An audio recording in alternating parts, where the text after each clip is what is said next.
Okay, I want to start our discussion tonight with another frame. This one's called the Cynefin Framework, right?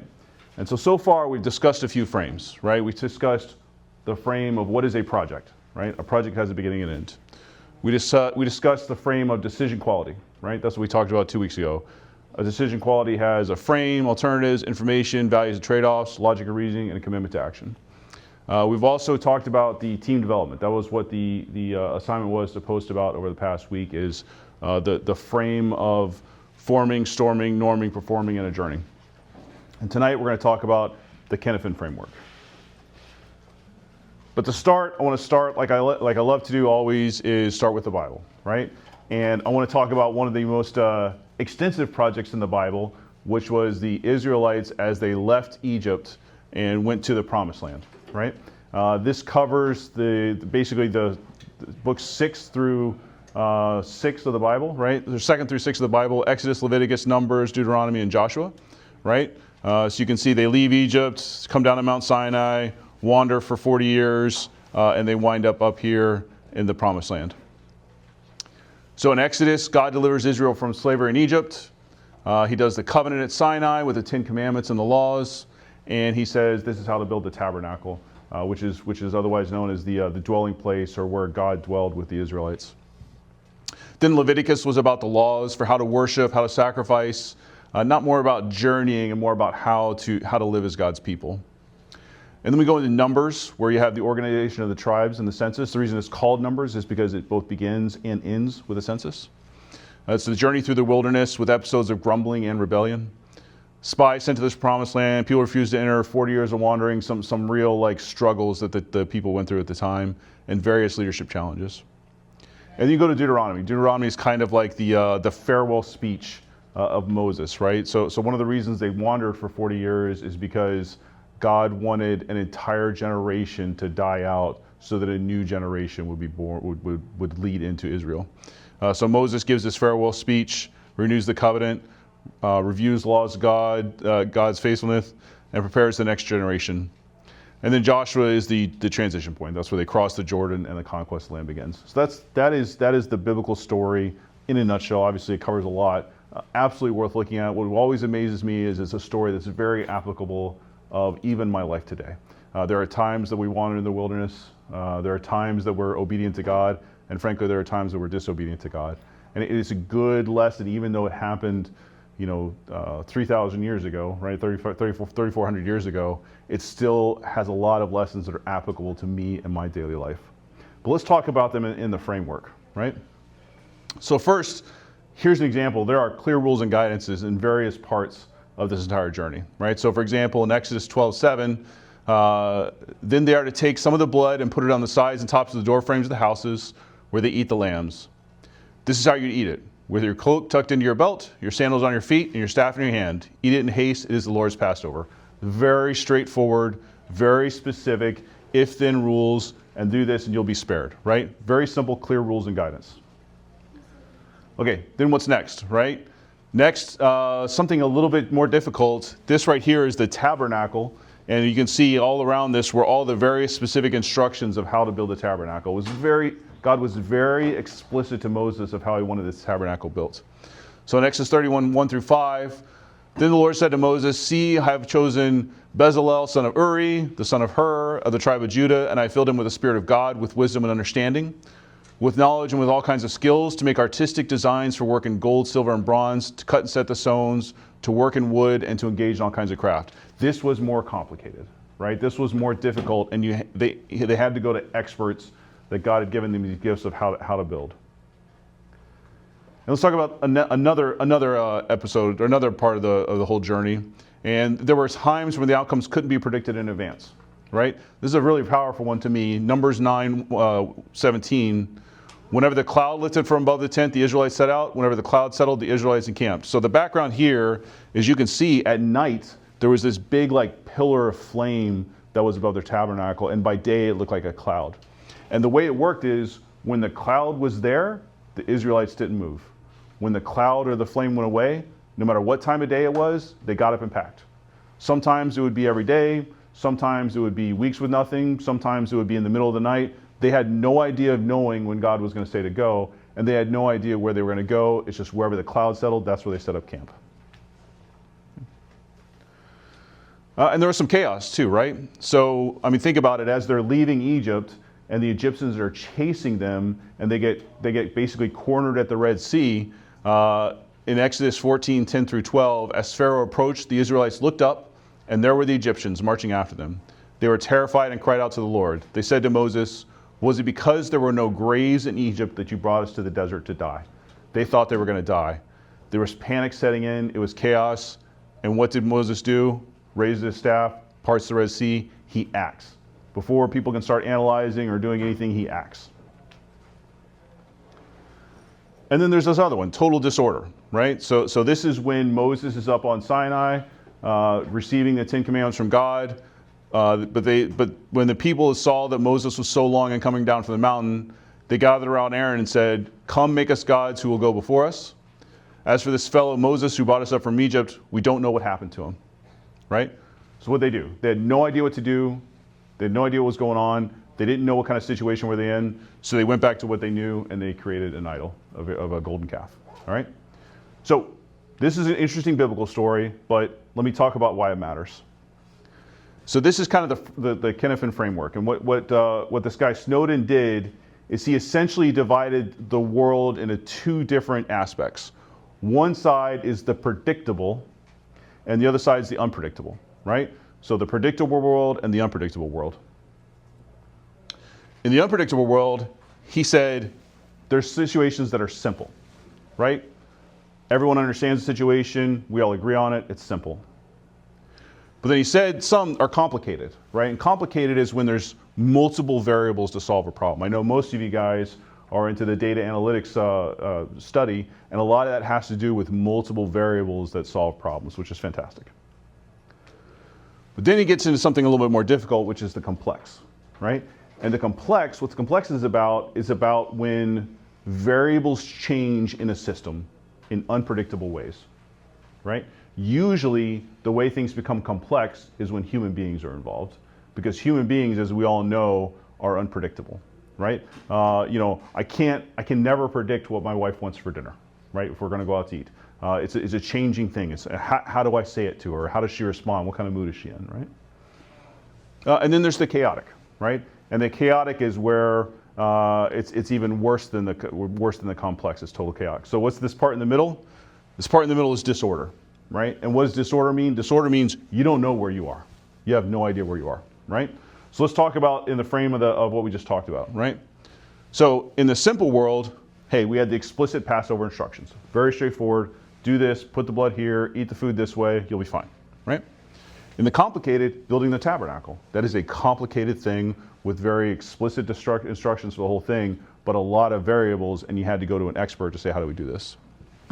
And then we've got complex. Complex is following the cloud. The Israelites had no idea when the cloud was going to move, when it was going to be there, or anything like that. They just had to adjust as they moved along. And then the chaotic. The chaotic, everything's going crazy. We don't know what to do. Moses parts the Red Sea. And then the disorder was all the Israelites camped out on the foot of Mount Sinai with no idea what kind of system they were in. All right? So this is good. This is a good framework. It's a good framework for understanding what kind of system you're in. I love it. But who cares, right? I mean, so what if I know what kind of system I'm in? The only point as a leader, the only point as of a project manager is to understand what system we're in and then to adapt our leadership style to the situation we're in. That's what's important. So I'm going to talk through what you would do in each one of these situations, right? So I'm going to start very clearly with disorder. If you are in disorder, the number one role you've got is to find out which system you are in. And more often than not, you're going to have to break the problem into multiple pieces, into multiple different systems. So maybe there's a part of this problem we're in that's in complicated, maybe there's a part that's in simple, maybe part of the complex, whatever. But let me give you a straightforward example so we can understand it. And to me, that's airline travel, right? So hopefully everyone at some point has flown in an airplane or been to the airport. I find this a pretty relatable type discussion, right? So if we talk about simple, right? Okay, so simple, TSA standard screening, right? You're at TSA, the rules are well known. Liquids over 3 ounces, take laptops out, boarding pass in hand. Your response pattern, these are always going to be important. So if you know you're in a simple situation, you sense, notice what's going on, notice the rules are. You categorize, you say, I've done this 1,000 times, I know what to do, and then you respond. You do it, right? Very straightforward. If you're in a simple system, this is what you do every time, okay? Don't overthink, don't spend a lot of time analyzing, just categorize and go, okay? Complicated. Complicated would be a layover delay. Let's say you're flying international, you've got a layover in New York, and there's some delay when you land, right? Or some delay as you leave. It's complicated, but the variables are known, right? So in this scenario, rebooking isn't straightforward because you need an international connection. So what's your response pattern? This time you're gonna sense, analyze, and respond, right? So remember last time it was not analyze, it was just kind of like categorize and respond. So in this case, you're gonna sense, you're gonna gather which information is available, right? You're gonna analyze. Often in this kind of situation, in a complicated situation, you're looking for an expert, right? You're looking for someone to help you. So in this case, you might go to the gate agent, the app, whatever, and then respond. Pick the best alternative. The good news is, in this case, there is very likely a clear best alternative, okay? All right, this is where the fun part starts, right? Complex, right? So what about complex? I don't know if you guys can see this picture. Does anybody know what this is? Do you know what's going on here? This is a snowstorm. Can anybody guess what airport it is? This is at Houston. January 21st of this year, Houston Airport got 3 inches of snow. And it was chaos, right? I mean, in Wisconsin, snowstorms, whatever, no big deal. Houston, 3 inches of snow at the Houston Airport was chaos, right? So in this scenario, a storm has delayed multiple flights. No one knows when the planes will take off. The situation's evolving. The response pattern here is probe, sense, respond, right? So this is a little bit different. Now you're like, you're not necessarily doing anything crazy, but you're probing to see what kinds of stuff will work. So try taking small actions, right? Check multiple apps, check staff, talk to other travelers. You're kind of probing. You don't know what to do, so you're just kind of, you're throwing spaghetti against the wall to see what sticks. And then you sense, right? So what responses do you get, right? Oh, this person over here said the Delta app knows what they're doing, or this person over here says the Houston Airport app knows what's going on. So it starts to give you some kind of direction of which to move, right? And then respond. You're adjusting as clarity emerges, right? Hey, you know you got some time, you know you're also hungry, grab some food, maybe move your expectations, call your family, let them know where you're gonna be. It's an evolving situation. It's real similar to the tariff situation in the United States right now. It is an evolving situation every day. And a lot of companies are in this very complex situation where everybody wants to know exactly how much money we're gonna spend by the end of the year, and yet we don't know how much the tariffs are gonna be. So it's an evolving situation. We probe, we sense, and respond. Not as bad, it's just that's the kind of situation we're in. And then chaotic, right? So chaotic would be an absolute emergency. This down here is a picture of the Perth airport in 2022. There was like a fire in one of the bathrooms. And so they evacuated the entire terminal, they evacuated the planes. It was just an emergency situation. So what you do, this is act, sense, and respond. Remember, Moses, the first thing he did was he acted. So in an emergency situation, you gotta act, because that's the way you get yourself out of danger. Soldiers are really good at this. The first thing you do in an ambush is you fight through. You throw your grenades and fight through. This is act, act, act. Act, move to safety immediately. Sense, once stable, assess what's happening. Respond, make new plans based on clarified information. So in chaos, you gotta act decisively first, okay? All right. And then, as I said, disorder. So disorder, this is a small airport in Dushanbe, right? Anybody else heard that term Dushanbe? Very rare. It's no people that know it geographically. As a very sheltered American, the way I learned it was one of my favorite movies growing up, Spies Like Us. They did The Road to Dushanbe. If you've never seen it, you should see it. But anyway, that stood out to me when I was looking through pictures. The point is, it is a single terminal airport. All of the signs, which I know are tough to see, are in Cyrillic, right? The Russian alphabet. So so if you just landed there, it would be very difficult to say, oh my goodness, where do I go next, right? As an American, right? I know some international students would be no problem, but as an American, most of us will land there and be like, I don't know what to do, right? People are speaking a foreign language, I can't read the signs, I don't know where I'm supposed to go. So the response pattern is, first, you break it down, recognize which category you're in, then ask yourself, is this a routine rule? Is it simple? Is it complicated, complex? Start to get yourself in that framework, and then move forward. right? So whatever framework you're in, we already have response patterns on those framework, okay?